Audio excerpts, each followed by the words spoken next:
Hey everyone, welcome back to the channel. The name is Ninja Knight.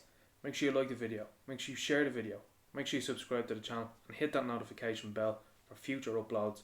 Thank you.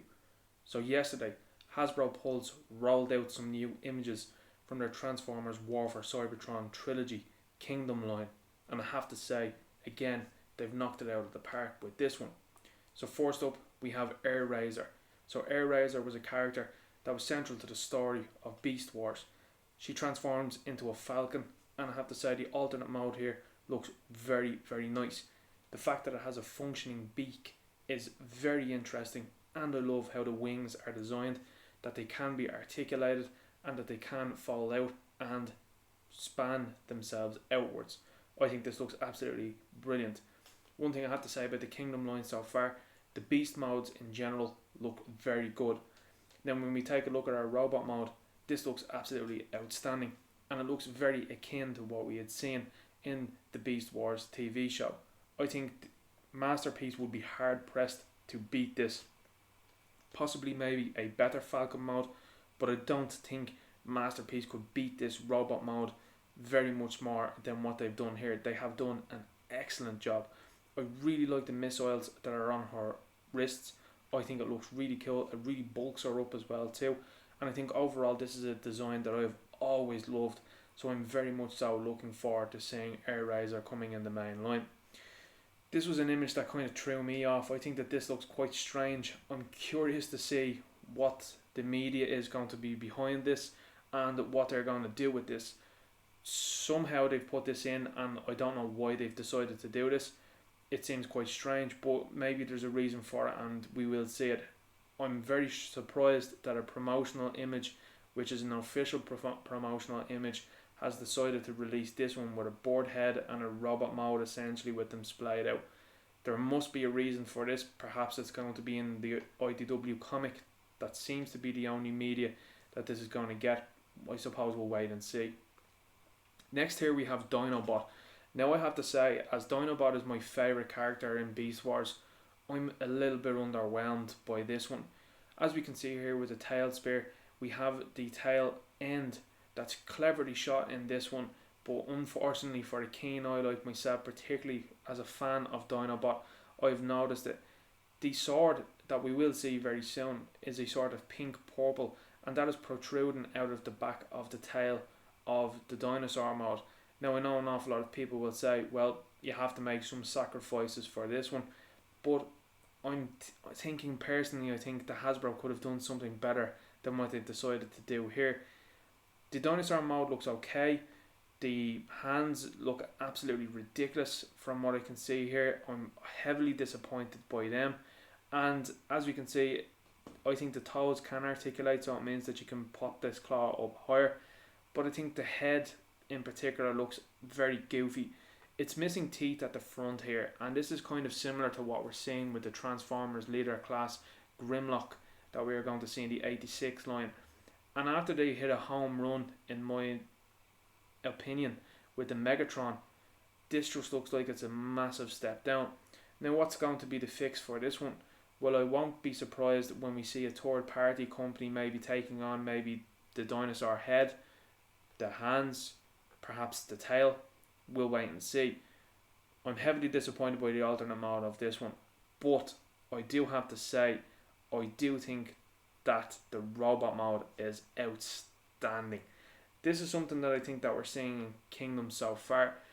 We've seen it with the likes of Cheetor, for example, where he had a pretty awkward looking cheetah mode, but he had a fantastic looking robot mode. It seems to me that some of these characters, by the way we're looking at them, seem to have been designed very early, and some others have been designed a little bit later when they've had a little bit more to look at. I have to say I can't criticise Dinobot too much here in robot mode. I think it looks absolutely outstanding. It's probably how I'm going to display him permanently, really, because that Raptor mode is so disappointing that I will probably permanently display him like this. The head sculpt is excellent, and it looks like it's just been taken straight from the Beast Wars CGI, and I think it looks wonderful. See the sword here, I think that looks very, very strange, and the tip here looks even stranger than that. It's kind of a mesh between, well, we're going to stick that in the dinosaur mode, but we're also going to have it in the robot mode. They should have included two. The fact that these characters are generally lacking accessories, barring this one for example, is a little bit of a joke in my opinion from Hasbro. I would have liked to see blast effects coming with this, and if there weren't going to be blast effects coming with these or alternate heads for example, the bare minimum that we should have expected here is an alternate sword. In the original release from Kenner, we had a sword that was implanted here. In the Henke release as well too, we also had a sword. So why hasn't it been done here? He's also at the Voyager price point. We also see Ultra Magnus here now in a sort of semi-earth mode. As we can see, the arms are hanging off the back, which I did have a guess about previously. And what's interesting to know about this one is they did contemplate having the Earthrise Optimus Prime and a brand new trailer be the Earth mode Ultra Magnus. So that is food for thought. And obviously budget cuts and budget constraints dictated that they decided to kind of reuse what they have used before. That's highly disappointing, and I'm going to explain why. I would have liked to see this guy be in the studio series. I would have liked to see him as accurate as possible to that 86 movie. Is he good? Yeah, absolutely. But when you're looking at Scourge and Hot Rod and Cup for example, they are leaps and bounds above this Ultra Magnus. My theory is maybe there's a V2 Ultra Magnus coming down the pipe in terms of Masterpiece, and sometimes they don't want to step on the toes of Masterpiece, because what would be the point in buying that if it's the ultimate 2 in accuracy. However, I would like to see maybe Studio Series take another crack at Ultra Magnus, and I think that they could do a fantastic job in it. I've never been a big fan of the white kind of Prime here, and the junk in his trunk means that I'll never actually display it like this one. So Ultra Magnus is a decent release. It looks okay. It doesn't look as good as I thought it was going to. I was personally very, very excited for that one, but unfortunately we won't be getting a new or remolded Optimus Prime for that one. Here we have the core class Megatron, G1 Megatron that turns into a tank. I'm sure an awful lot of people like myself would have liked to see him turn into a gun. I think that would have been a better look personally. And then we have a core class Starscream. Baffled as to why they've decided to do this rather than make brand new characters like they've done with Vertebrake for example, and the other kind of characters that they've been implementing into this line. I think it would have been a better shelf space to be using brand new characters in this line, but they've obviously have some sort of idea of keeping the names rotating, and this is the way that they try to do it. Very strange though in my opinion. These aren't for me. Maybe they're for somebody that would like a cheap Transformer, and this is the way in with a G1 character. There's not in scale for me, so it's an easy pass. Inferno here looks absolutely outstanding, and when you look at this guy and you think that Grapple also shares very similar traits, it's hard to distinguish the two of them, and I'm sure when we stand them together we will say, wow, look at the similarities, but also look at the differences. Inferno is a character that I think is criminally underused in the media, and I would love to see way more of him. So this is great to see him appear in Kingdom. He looks brilliant. I love the red that's being used. The fire truck alt mode looks fantastic. I like the way it extends out and the various pieces that are here. He has plenty of accessories, like I said. He has pieces that fold in with his alternate mode, and it can also be used in different ways with his robot mode. See what I'm saying? He's at the same price point as Dinobot, and Dinobot isn't looking at any sort of licenses, for example. Here we have Huffer. Huffer looks very nice. I think he looks very, very decent. He can pull Prime's trailer. Ironically, because Huffer sort of scales a little bit better with the trailer, it looks a lot better with Huffer than it did with Prime. I think for Prime, particularly being a later class, it would have been better to see that trailer being bigger, but I suppose that's just what we get. Huffer does look great, and he looks like he just stepped off the screen. I have to say, that does look really cool. The gun that comes with him as well looks absolutely fantastic, and I'll say it now, looking forward to pipes, very much so. Here we have him here sporting Ractonite, as I believe the character's name is, as a sort of armour. I'll be honest, I don't like the fossilizer armour on the G1 characters. I prefer it on the Beast Wars characters. I think it looks a lot better. I like the animalistic vibe. I think it looks weird with the G1 characters, but I'm surprised to see this being modelled with him rather than anybody else that's come in the line previously, or even the characters that have just been revealed. I think that is quite strange. Here's Ractonite here in robot mode. It looks nice. He's also a Predacon, so this is another Predacon in the line of Fossilizer. So it seems like we're getting far more evil characters as the skeletal characters than we are any of the Maximals as these skeletal characters. Again, like I said, there doesn't seem to be any media supporting this quite yet. The Rooster Teeth stuff has been an absolute abomination to Transformers that's been on Netflix.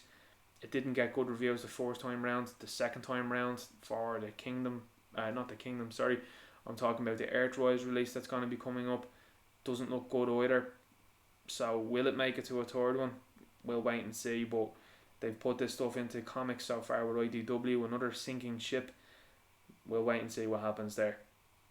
Here he is though in alternate mode. I have to say, I think that looks phenomenal in alternate mode. We can see that he's sporting the Predacon symbol here on the right hand side. Looks very nice. This to me now is the mode I'm going to display him in. I think this looks really cool. I think these designs and these ideas particularly, and it seems like they came from John Warden, are genius. They're a master stroke. And I think with characters like this and with the various different types of dinosaurs you could have an endless line for these guys.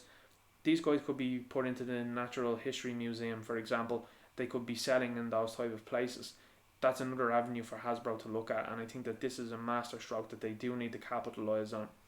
That's the reveals anyway for the Wave 2 of Kingdom, and I have to say overall it looks really nice. I'm disappointed by Dinobot by how he looks. Being a huge Dinobot fan myself, it is a little bit disappointing when you see sort of nearly cheapness that's been done to such a great character. Not taking away from the engineering that goes from transforming that raptor into that robot mode, but I do think when you see what they could have done, particularly with how well they've done Megatron for example, and with how well they've done Airazor, it does certainly make me think they could have done a lot better with Dinobot. I am understanding that it is a little bit of a difficult one to do, but with the fact that we're not getting an awful lot of accessories with these characters, and you're paying a higher price point now, remember, because the price points of these figures are going to go up in the next couple of years, and they have already seen a steady increase, and that is also when they're cutting back on the plastic of the packaging, so it's even cheaper for them to produce, and the packaging inserts look pretty cheap as well too. So for me, it should absolutely come with a spare accessory of a sword. Bottom line, I would have liked an alternate head with the eye lasers, or maybe even clip-on eye lasers. Look at what Marvel Legends is doing, for example. They have plenty of accessories that are coming with these characters, and I will say for Marvel Legends, they do release those characters numerous amount of times with the different accessories. Is it annoying? Yeah, but it can build you an ultimate version of your favourite character. That's something I think Transformers should step into and have an idea of, wait, we can release this character in different ways, different looks with different heads, or pay a premium price and release those characters in something maybe like a Studio Series line. They're already charging big bucks for that line, €25 for a deluxe. Why not pack it full of stuff then? That would be my way of looking at things. Anyway, that's my thoughts on the reveals. What did you think of the reveals from Wave 2? Were you as excited as I was about the releases that are going to be coming? And do you also see the same drawbacks that I see within this line? What would you like to see going forward with this line? Would you like to see additional accessories with this line? Or would you like to see something a little bit more, I suppose, standard like this? That it's kind of easy, cheap, and you're going to build on it then with a third party. I mean, if Hasbro were clever, they would eliminate the third parties insofar as including those accessories. Would you agree with that? What do you think of the alternate mode for Dinobot? Does it really look a little bit bad, or do you think that that is passable and that you would probably display him in robot mode? What do you think of the G1 characters that are involved with this, and with the idea of the fossilizers? What is your thoughts on the fossilizers? Drop a comment below, let me know.